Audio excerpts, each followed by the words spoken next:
On New Year's Eve, December 31st, 2023, NASCAR lost one of its greatest drivers.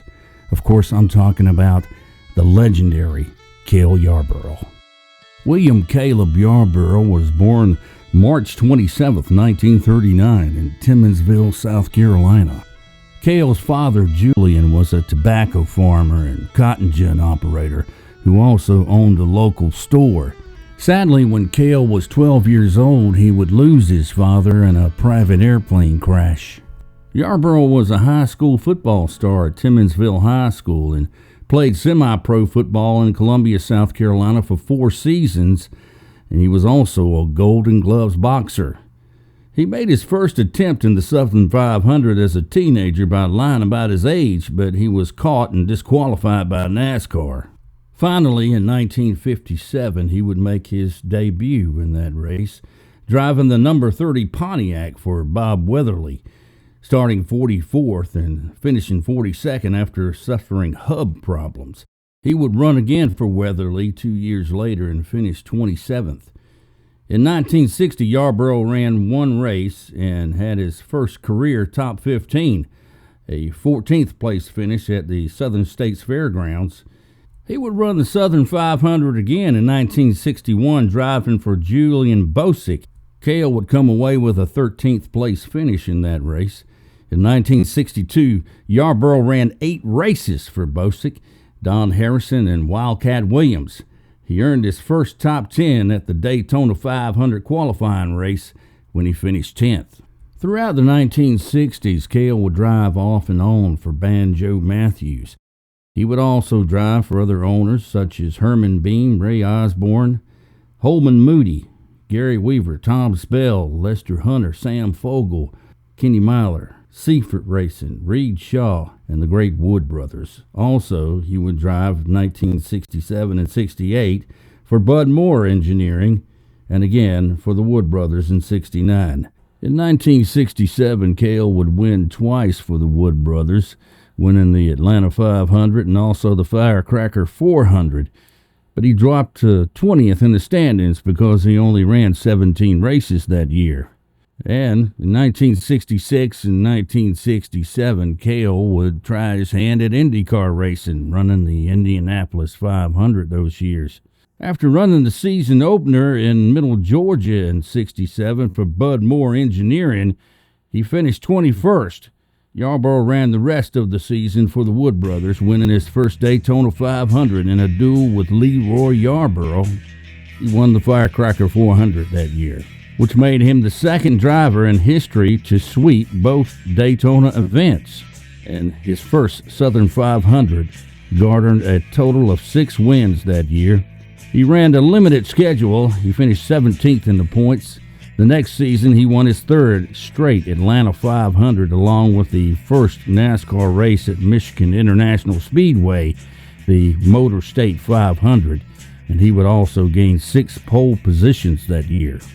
Cale would only run 4 races in 1971, posting one top 10 at Daytona in the number 3 Raymond Fox-owned Plymouth. He also ran the Indianapolis 500, finishing 16th in a Gene White-owned Firestone-sponsored Mongoose Ford. The next season, Yarborough ran 5 NASCAR races, his best finish coming at Michigan, driving for James Hilton. He would end the season with 2 consecutive top 10s driving for Hoss Ellington. He also ran his final Indianapolis 500 in a Bill Daniels-sponsored Atlanta Foyt, finishing 10th. The 1970s would be a time when Cale would really come into his own as a driver. Cale was known as one of the toughest characters to ever get into a race car. He never complained. One of the remarkable comebacks in sports has been that of Cale Yarborough. The Timmonsville, South Carolina driver here smashed into the wall at the Texas International Speedway barely 2 months ago and broke his shoulder. The doctors first said he may never drive again. Then they reduced that estimate to 8 months and then 6 months. But here it is, 2 months later, and he's not only driving, but shattered the track record with a remarkable 194-mile-an-hour drive here at the Daytona International Speedway. Cale, that record run, was that because you had been knocked down? Chris, I think so. I had a long time to lay in the hospital and lay in the bed thinking about what I would do if I ever did return to racing, and I think that this had a lot to do with me coming back and running as strong as I did. How did you ever make it back so quickly? Well, Chris, I know I had some help from the good Lord getting well this quick, and I also had thousands and thousands of people that sent their well wishes, and this was just something that I think really inspired me to get well quick, and I'm not kidding. I think that these people had a lot to do with me getting well. He was known for having a talent for taking a car that other drivers would have complained about the whole race and actually winning with the thing. His combination of grit and determination enabled him to put cars up front where others would have fell behind. Cale Yarborough was respected and admired by competitors and fans alike and was as comfortable on a tractor as he was in a business deal. When Cale's father passed in the airplane crash, Cale grew more quickly into a prominent role managing the family's land and business affairs. The experience served him well in later years as a farmer, a businessman, and a multiple-term member of the Florence County Council. But he had designs on a faster-paced career. Cale once said, "Somehow I knew there had to be a better way to make a living than digging around in the dirt and picking tobacco worms off leaves by hand." Most people don't know that he received a football scholarship to Clemson University under Frank Howard, but moonlighted in racing at local tracks closer to home during the summer months. His first cars used his Timmonsville, South Carolina high school jersey number 35. When Yarborough told his coach that he needed to return for one final race to keep his edge in the track standings, Howard gave him an ultimatum. He said, "If you go back, pack your clothes, don't come back. You either go and race or play football." So I packed my clothes and left. Yarborough told reporters in 2008, of course, he kept calling. I told him, I said, "You told me pack my clothes," and that's what I did. "I'm going to make racing my career." He says, "Son, you'll starve to death." I said, "Well, I may." In the end, Frank Howard was one of my biggest fans. He used to love to go to the races and stand in my pits. I'll never forget that he was at Talladega when I won the race. He was in the winner's circle. He walked up to me and put his hands on my shoulder, and he always called me boy. He said, "Boy, I ain't never been wrong many times in my life, but I want you to know I was wrong this time." In the early 1970s, Cale had had a pretty good stint with the Wood brothers, but when Ford withdrew its factory support, his future in NASCAR was uncertain. So he would spend a couple of years racing Indy cars. Then, of course, there is the yearly drama of the man on the bubble. His name is Cale Yarborough, and his speed of 178.864, ironically faster than last year's foal, is the slowest of the field. He waits out the agonizing minutes till 6 p.m. as driver after driver tries and fails to bump him out of the race. The seconds tick away. It's all over. In his fourth and final appearance in the Indy 500 in 1972, he would place his best finish of 10th. Not to mention the previous year in 1971, while running a full schedule in the IndyCar, he would get top 5 finishes at Trenton, New Jersey, and at Michigan International Raceway, all while driving for Gene White. In 1973, Cale would make his return to NASCAR, winning 4 races for the Howard and Edgerton racing team in the number 11 Chevrolet. He would also register 6 wins in the first part of 1974 for that same team, and then midway through the season, just before the Daytona Firecracker 400 in 1974, Cale would make a switch that would help define his career in NASCAR. He would join Junior Johnson Motorsports, finishing out the 1974 season with wins at Bristol, Nashville, Darlington, and North Wilkesboro for a total of 10 wins on the year. Despite getting 3 wins in 1975 and 4 wins in half of the previous season, there were those who were a little disappointed with Cale's performance that year. Some were even wondering if it was time for Junior to let him go. Well, boy, that would have been a mistake. Because starting in 1976, Cale Yarborough and Junior Johnson would get on a hot streak that would set the NASCAR world on fire. Over the next 3 years, Junior and Cale would win 28 races and have 70 top 10s to win the championship in 1976, 77, and 78. The only team to win 3 in a row until Jimmy Johnson came along later and kind of spoiled that deal. Well, it's been 9 years since Cale Yarborough experienced this sensation. Victory lane at Daytona Beach, and they can't even wait to get him out of the car before the congratulations begin. He is a happy, happy man. He's had a great year in 1976, and now in 1977 he started off in a big way. He's making sure that he looks right. He's being bombarded from both sides by well-wishers. We're going to get around and get a word with him here. There's the Daytona 500 winner. Right. Hey, congratulations, Cale.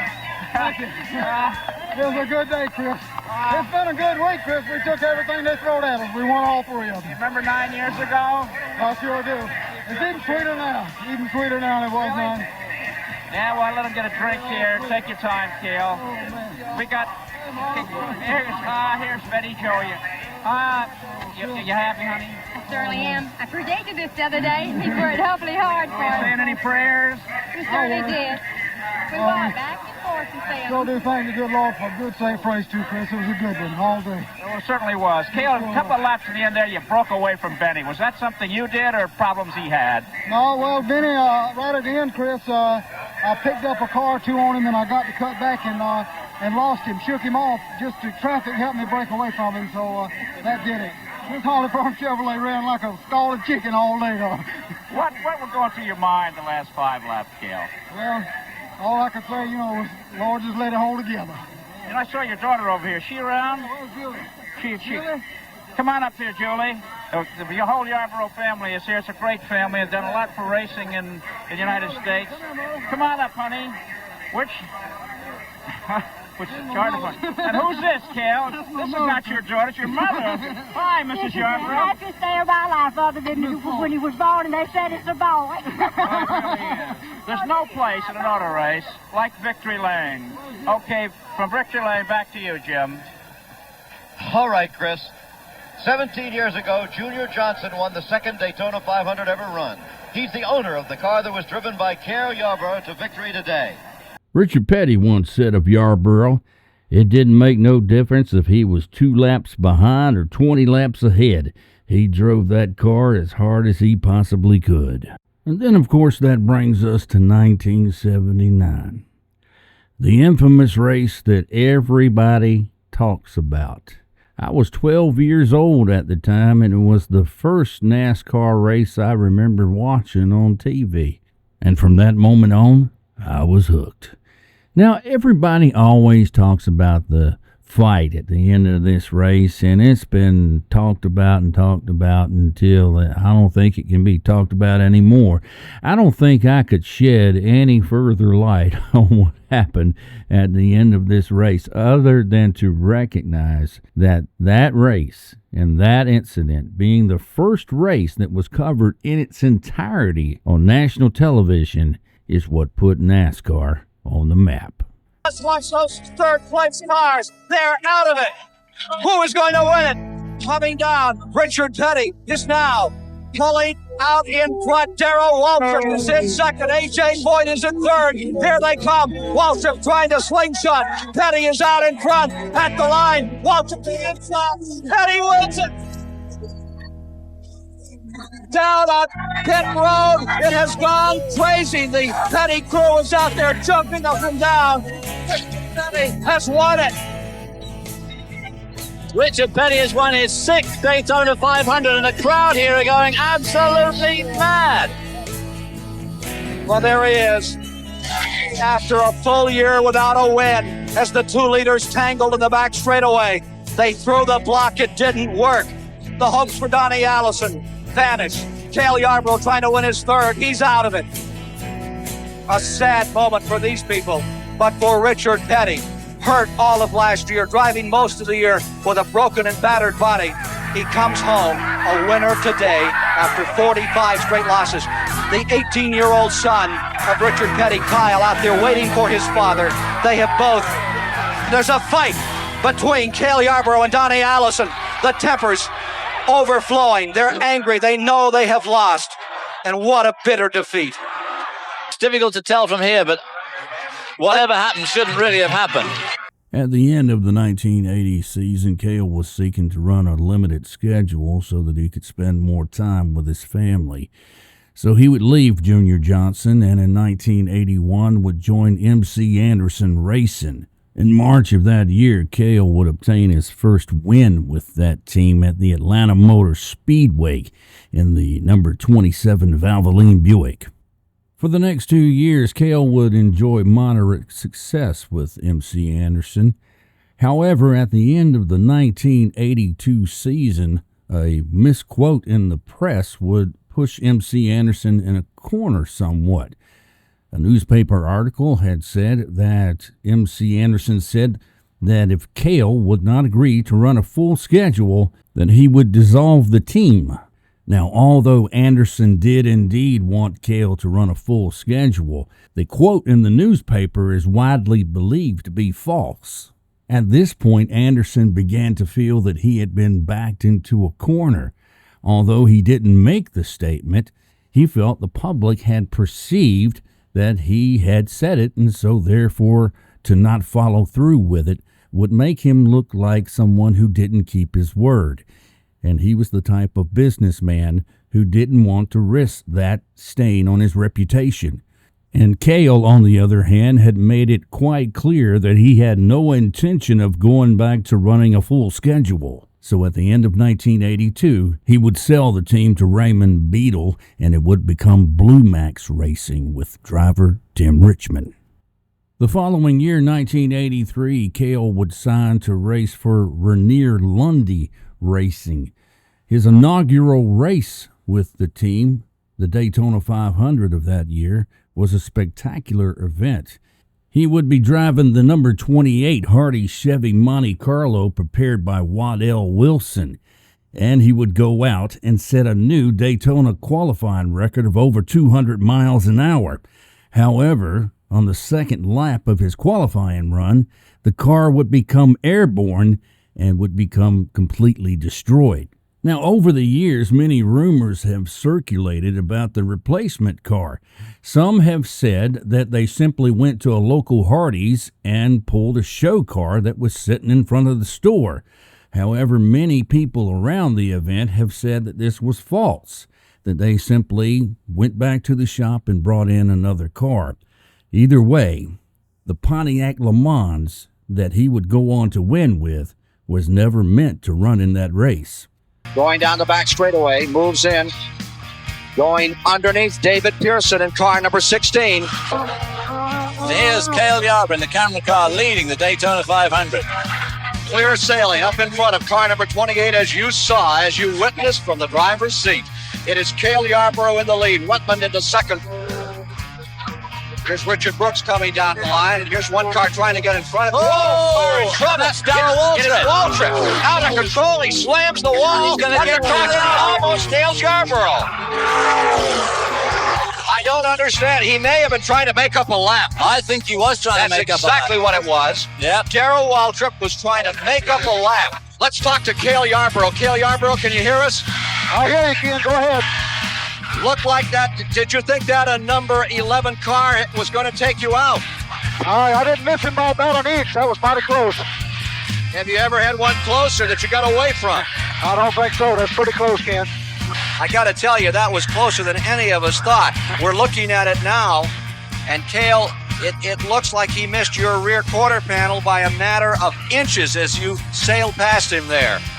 Well, I knew it was close, Ken. You can't second guess things like that. And had I backed out of it or hit the brakes, I think I'd have been right into it. So I couldn't second guess myself. I just went on through. Cale, you're going to go for the lead on the restart. Well, we're going to go for it as soon as we get it. I don't know whether I can do it the first lap or not, but we're going for it. Well, we'll be with you. how is this one going to end? It's going to go down as another of those typical great Daytona finishes. It is the great American race, and it has never looked better when it comes to its 25th conclusion. Remember that now you are with Cale. A lap and a half to go. Where is the move going to come? Well, there you can see it from both sides. You see Cale's view there at the lead of Buddy Baker. You can see from outside that the gap between Buddy Baker, Cale Yarborough, and then Cale Yarborough back to Ruttman in third spot is about the same. And then right behind them is Bill Elliott in that Ford. All of them gone very fast this week. All of them have led the race. Bill Elliott, white flag is out. Last lap. Turn number one, Baker there on the point. He's got to be looking in that rearview mirror, wondering where Yarborough will take his shot. Now, they're both brave, and he knows that there's no trying to contain Cale Yarborough. Cale Yarborough has one thing on his mind right now, to take that shot. They're in the back straightaway. Here comes Yarborough to the inside. Identical to 1979. Baker gives him room, and going into first goes Cale Yarborough. Yarborough's taking the lead. Looking back, there's 98 Joe Ruttman into second place. Ruttman's going high, and here comes Cale trying to throw the block. He gets up Baker's there. going under Ruttman again as they come off 4. Down they come for the finish. Here comes Baker on the outside. Bill Elliott. 3 cars side by side fighting at the line. Cale Yarborough does it. What fantastic strategy. Jeepers, he did that just so right. Thank you very much, CBS. Thank you very much, Cale Yarborough. What a magnificent race. What a great race, and what tremendous strategy, Cale, coming down that back straightaway. Well, I knew what I had to do, Ken, and it's like a checker game. You know, you put yourself in the right spot, you can win the game, and that's what happened. That's what I had it planned. The following year, in 1984, Cale would become a repeat winner by gaining his 4th Daytona 500 win. Also in 1984, he would become the most famous second-place finisher of all time, losing to Richard Petty by mere feet at the 1984 Firecracker 400 with President Reagan in attendance. Cale would achieve a total of 9 wins over 3 years with Rainier Racing, and his final win of his career would come in the fall race at Charlotte in 1985. 1987 would see the first year of Cale Yarborough Motorsports, driving Oldsmobiles with the number 29. Cale would operate as an owner-driver for 2 years, and then he would retire from active driving after the 1988 season. However, Cale Yarborough Motorsports would continue on, fielding cars for John Andretti, Jeremy Mayfield, Lake Speed, and Dick Trickle. Back at Daytona, we are being told they're going to run 1 lap of green. It's going to come out momentarily. Let's check with Tony Furr right quick. Tony, they're going to go back to green. Can you hang on? I know we can hang on. There ain't no doubt in my mind. That Ford is fast today. All right, Tony Furr, the crew chief. We'll see if the driver agrees, and possibly the guy right behind him has to be awfully hungry. Signal's being given. 1 lap to go to green. It will be 1:59 when they come by. It will be the green and white. Tony Furr just told John, he said, start it slow. Remember, you've got a lot better acceleration than the 3. Don't give him momentum. Start slow and then jump in the throttle because you can out-drag the 3 on the restart. Okay, we're a half a lap from seeing how things play out here and what happens when the green flag drops. Pretty good move by John Andretti. All kinds of things being played out here as Andretti is bringing him down very, very slowly. It's up to him to set the pace. He can begin to accelerate whenever he wants to. And now he picks up the throttle as the white and green flags come out. We've got 2.5 miles to go. And Dale Jarrett is right on the back bumper of Dale Earnhardt, almost making contact with him. Let's see how things play out as we enter the final lap. Jarrett looking toward the bottom of the racetrack, trying to get second place from Dale Earnhardt, and he may have it here. Jarrett has a half a car length on Earnhardt, and all this helps John Andretti. And Sterling Marlin. Look at Sterling Marlin. He'll make it 3 wide down the backstretch as they shuffle for position. There's Terry Labonte up on the high side of the racetrack, and Ward Burton is down in the grass as he tries to pick up position. Oh, and there's a crash. Trickle and Burton. Damn it. Come on. Mark Martin. Let's see who wins this race. Oh, and Sterling Coach Blount to the side. Here we come off the line. It's going to be John Andretti winning and Kerry Labonte finishing second. The battle for third goes to Sterling Marlin with Earnhardt fourth and Jarrett fifth. John Andretti wins his first Winston Cup race. Jerry? Well, Tony Furr, you made the call. Indeed, you guys hung on. Congratulations. Yeah, that's exactly the way I wanted to win it, too. I wanted to win it under green. That's my first Winston Cup victory. John's and Cale Yarborough as a car owner. And it couldn't happen in a better place than Daytona. All right, Tony Furr, the crew chief, will go to victory lane. His voice is trembling. He has sunglasses on. You can't see, but the young man is shaking.